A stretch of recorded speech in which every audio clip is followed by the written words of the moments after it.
Polda Jawa Barat menyatakan bahwa Peggy Setiawan alias Peron merupakan tersangka terakhir kasus pemerkosaan dan pembunuhan Vina dan Eki di Cirebon yang tertangkap.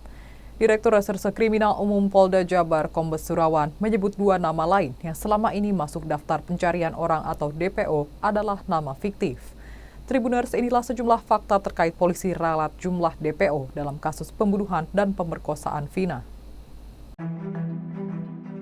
Sebelum penangkapan Peggy, pihak kepolisian menyampaikan terdapat 3 tersangka yang masih buron dari total 11 tersangka pembunuhan Vina dan Eki.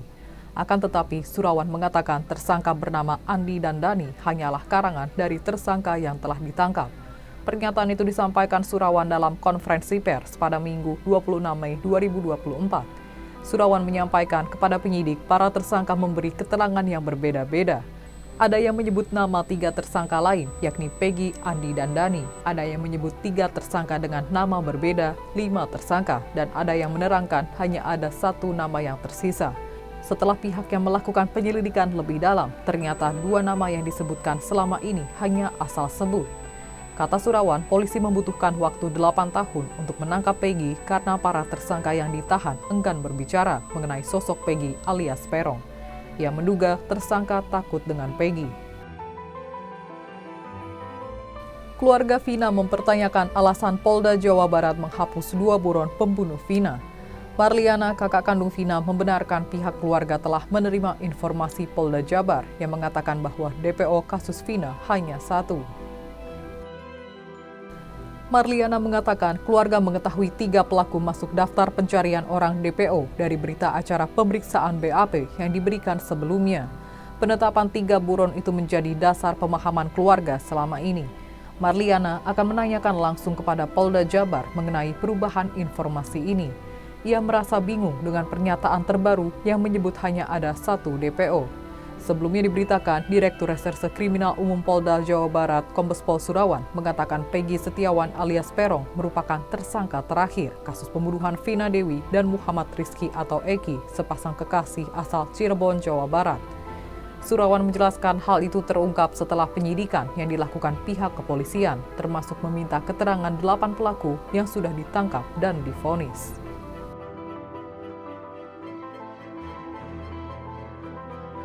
Peggy Setiawan alias Egi alias Peron yang kini telah ditetapkan sebagai tersangka mengaku telah difitnah dalam kasus pembunuhan Vina dan pacarnya Eki di Cirebon, Jawa Barat.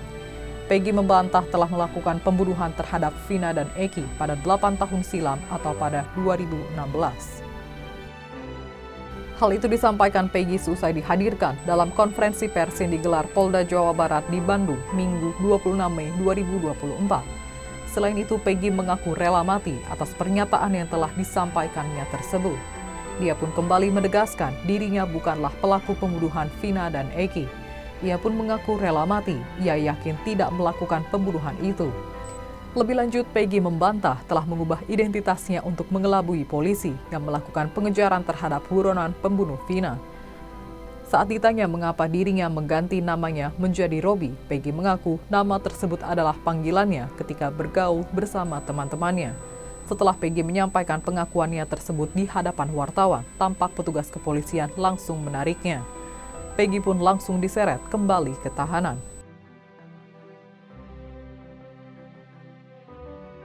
Peggy Setiawan alias Egi alias Peron tersangka kasus pembunuhan terhadap Vina dan pacarnya Eki di Cirebon, Jawa Barat pada 2016 silam membantah telah mengubah identitasnya untuk mengelabui polisi.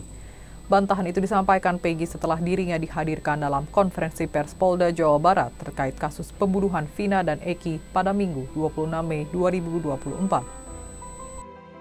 Ia mengaku tidak mengubah identitas di hadapan wartawan di markas Polda Jabar Bandung. Saat ditanya mengapa dirinya mengganti namanya menjadi Robi, Peggy mengaku nama tersebut adalah panggilannya ketika bergaul bersama teman-temannya. Selain membantah telah mengganti identitas, Peggy membantah telah melakukan pembunuhan terhadap Vina dan Eki pada 8 tahun silam. Dia mengaku menjadi korban fitnah dalam kasus pembunuhan Vina dan Eki. Setelah Peggy menyampaikan pengakuan di hadapan wartawan, tampak petugas kepolisian langsung menariknya. Peggy pun langsung diseret kembali ke tahanan. Sebelumnya, pihak kepolisian mengaku sempat kesulitan menangkap Peggy. Peggy berhasil ditangkap seusai hampir 8 tahun masuk daftar pencarian orang atau DPO di Bandung pada Selasa 21 Mei 2024. Tribuners, itulah sejumlah fakta mengenai polisi yang secara tiba-tiba meralat jumlah DPO dalam kasus pembunuhan dan pemerkosaan Vina. Meski Peggy telah diringkus, namun banyak pihak yang masih merasa janggal dengan sosok Peggy sebagai tersangka dalam kasus ini. Demikian untuk program Fakta-Fakta kali ini. Nantikan fakta-fakta berikutnya hanya di media sosial Tribun Jateng. Terima kasih atas kebersamaannya dan sampai jumpa. Jangan lupa follow, like, dan subscribe sosial media Tribun Jateng. Download Tribun X sekarang, menghadirkan lokal menjadi Indonesia.